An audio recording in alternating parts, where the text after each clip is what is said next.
Serbia के साथ USSR मिल जाता है तो ये खिचड़ी पक जाती है, दुनिया डिवाइड हो जाती है। एक तरफ अलाइड फोर्सेस होते हैं, दूसरी तरफ एक्सेस होते हैं, तो ये दो पावर्स का लड़ाई होती है।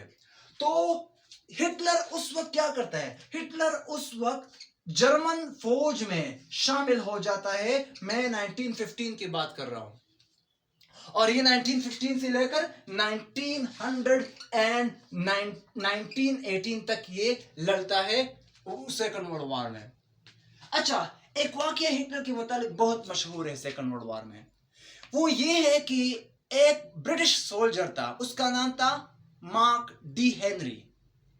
और एक दिन, असल में हिटलर जर्मन फौज में एक कारपोरल होता है, खबरी होता है, मैसेजेस पहुंचाना होता है, इस तरह होता है।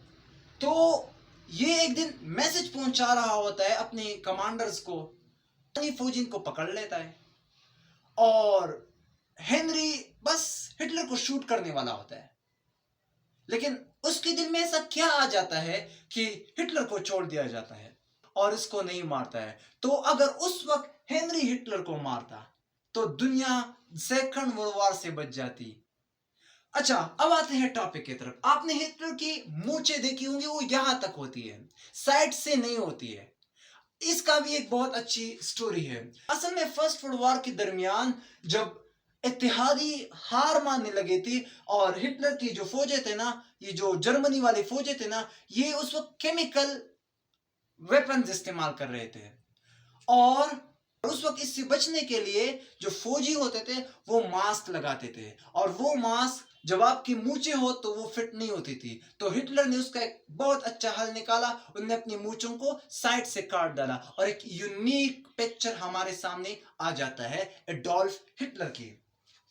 अच्छा, with the passage of time Germany जो है ना वर्ल्ड वॉर वन हार जाता है, और बहुत बुरी तरीके से हार जाता है। जर्मनी पर 95,000 टन सोने का जो वार की तलाफी थी, जंग की जो तलाफी थी, ये उन पर लग जाती है। जर्मनी का एक ईस्टर्न इलाका होता है राइनलैंड, वो इनसे कब्जे में लिया जाता है, फ्रांस और बेल्जियम लेता है। और उस वक्त अमेरिका जर्मनी का गारंटी लेता है कि मैं इसको असेस करूंगा फाइनेंशियल, लेकिन जर्मनी पर और पाबंदियां और इस तरह ना लगाए ताकि जर्मनी भी ग्रूम कर सके। अच्छा, एक और वाक्य मैं उस वक्त जर्मनी के हवाले से मैं बता दूं।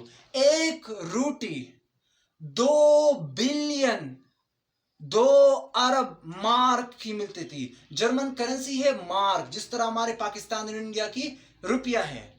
उस वक्त 2 अरब मार्क पर एक रोटी मिलती थी, फर्स्ट वर्ल्ड वॉर के बाद जब जर्मनी की हालत खराब हुई थी।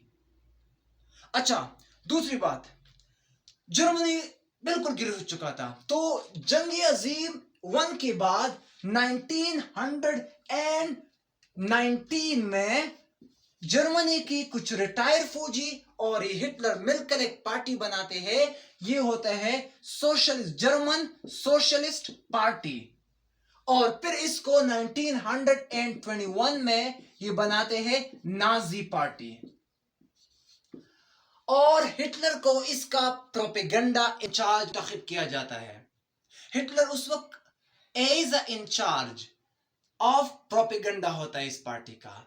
लेकिन 1-2 साल बाद लेकिन कुछ ही वक्त बाद हिटलर इसका प्रेसिडेंट बन जाता है, पार्टी चेयरमैन बन जाता है। और हिटलर 1923 में एक बगावत करता है, और वो बगावत किस शहर में करता है? म्यूनिख शहर में करता है, जिस शहर में 10 साल पहले हिटलर ने अपनी कैरियर परस्यू करने के लिए गया था।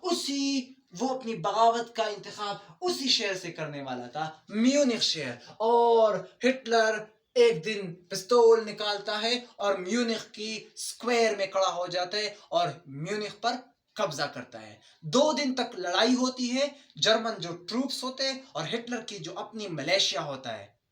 लेकिन आखिर में हिटलर हार जाता है और हिटलर को जेल की हवा खानी पड़ती है। हिटलर और इसके बहुत सारे साथी गिरफ्तार हो जाते हैं और वो जेल चला जाता है। हिटलर अपनी जेल में एक किताब लिखता है, उसका नाम है माइन कैंप। ये जो जितने भी बड़े लोग हैं जिन्होंने तारीख बना डाला हुआ होता है, जिन्होंने लाइफ में कुछ किया होता है, जिन्होंने चेंज लाया हुआ होता है, जिन्होंने दुनिया की जो हिस्ट्री है या कोर्स ऑफ हिस्ट्री उसको तब्दील किया हो, वो लोग हमेशा मास्टरपीस किताबें लिखते हैं या वो लोग हमेशा कुछ ना कुछ करते हैं। तो जेल में हिटलर एक किताब लिखता है, उसका नाम है माइन कैम्प। माइन कैम्प का मतलब है मेरी जद्दोजहद, और इसमें हिटलर ट्रेड यूनियन का सख्त खिलाफ बहुत कुछ लिखता है, कम्युनिस्टों के खिलाफ लिखता है और यहूदियों के खिलाफ लिखता है। तो अच्छा, जेल में हिटलर को तकरीबन 5 साल की जेल हो जाती है, लेकिन उसकी अच्छी चाल चलन की वजह से इसको 9 महीने के बाद ही छोड़ दिया जाता है।